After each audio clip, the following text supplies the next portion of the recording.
Welcome to Mi Keamcha Yisrael. This week, the Torah gives us a single word that can transform the way we pray. Our pasuk reads, "Vayetar Yitzchak LaShem leNoach ishto." Why? Ki akarahi. Chazal noticed something striking. The Torah doesn't use Vayitpalel or Vayitzak. It chooses the rare word Vayetar. Chazal explain that Vayetar means a reversal, a flipping of the natural order. And here, that matters deeply because the Torah says, Ki akarahi. Rivka wasn't just struggling by her very nature, she was unable to conceive. Her body was created that way, yet Yitzchak's tefillah rose to such a level that it surpassed that built-in limitation and overturned it. His tefillah didn't work within nature, it rewrote nature. Rabbi Baruch Sorotzkin explains that most tefillot follow the natural flow. We ask Boray Olam to send berecha through the world that he designed. Only rarely does a tefillah rise so purely that it bends reality itself. But then Chazal say something puzzling. Prayer accomplishes half. The Maggid of Trisk explains that before a person prays, his list of needs is endless. But real tefillah brings clarity, and half the things we thought we needed, they fall away. Real tefillah doesn't just change reality, it changes us. And once a person reaches that clarity, his tefillah can rise to the level of a yetar, the kind of tefillah that can overturn nature. And with that understanding, the idea becomes simple. When a person changes, even slightly, the world around him begins to change as well.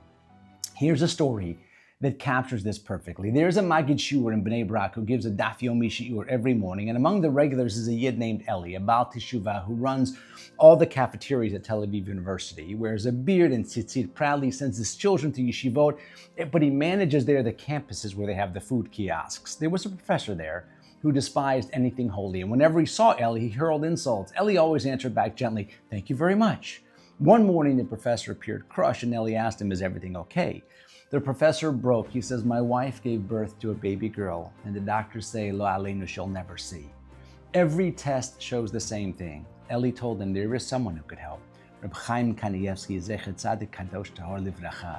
Even he nodded, "Take me to him." Eli called his Magid Shiur, asked one question, does he keep Shabbat? No. If he doesn't keep Shabbat, Reb Chaim won't even look at him. Tell him, if he wants a beracha, he must accept Shabbat upon himself first. The professor didn't hesitate. I accept. By Tuesday, the meeting was arranged. Meetings with Reb Chaim usually last seconds, as you know, beracha v'atzlacha, but this time he asked many questions. The professor says, I don't keep mitzvot. But the doctor says, my daughter will never see. However, I did accept Shabbat. Please bless me, Rabbi. Reb Chaim replied, if you truly accept Shabbat, your daughter will see with both eyes. The professor protests, but the doctors, they unanimously said, Reb Chaim interrupted. When people change, the doctor's diagnoses, they change too. The Rebbitzin then gave him wine from Reb Chaim's Yumim, and he instructed the guy how to use it. The professor left shaken. He called Eli immediately because I accepted Shabbat. How do I keep it? Eli guided him step by step. He brought everything on the spot, candles, a timer, a hot plate. And that Friday morning, barely 72 hours later, his daughter had an appointment with the head of ophthalmology, and after examining her, the doctor says, I'm not sure how, but we were mistaken. This is treatable. With one procedure, your daughter will in fact see. And so it was. The baby later underwent surgery and shortly after began to see. The professor now, Shomer Shabbat, later says, the moment I accepted that mitzvah, he accepted me. Ladies and gentlemen, if there is one truth that rises from this parasha and from this story, it is this. Boray Olam is not asking us to be perfect. He's asking us to be willing. Yitzchak's tefillah overturned nature because it was honest. That professor's daughter received her miracle because in one quiet moment he said the words that open every gate in Shemayim. I'm ready to change. That is what moves the world. Not brilliance, not strength, not drama, not gestures. Just the courage to shift even 1 degree closer to who we were meant to be. Because the moment a person changes even slightly, Shemayim changes everything around him. So this week, don't seek perfection, seek movement.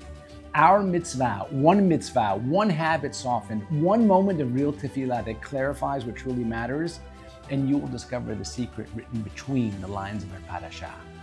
And that is, when we change, the story changes. When we rise, the world rises with us. And when we take one honest step towards Boray Olam, He carries us the rest of the way. Mi Keamcha Yisrael. Shabbat Shalom u'Mivorach.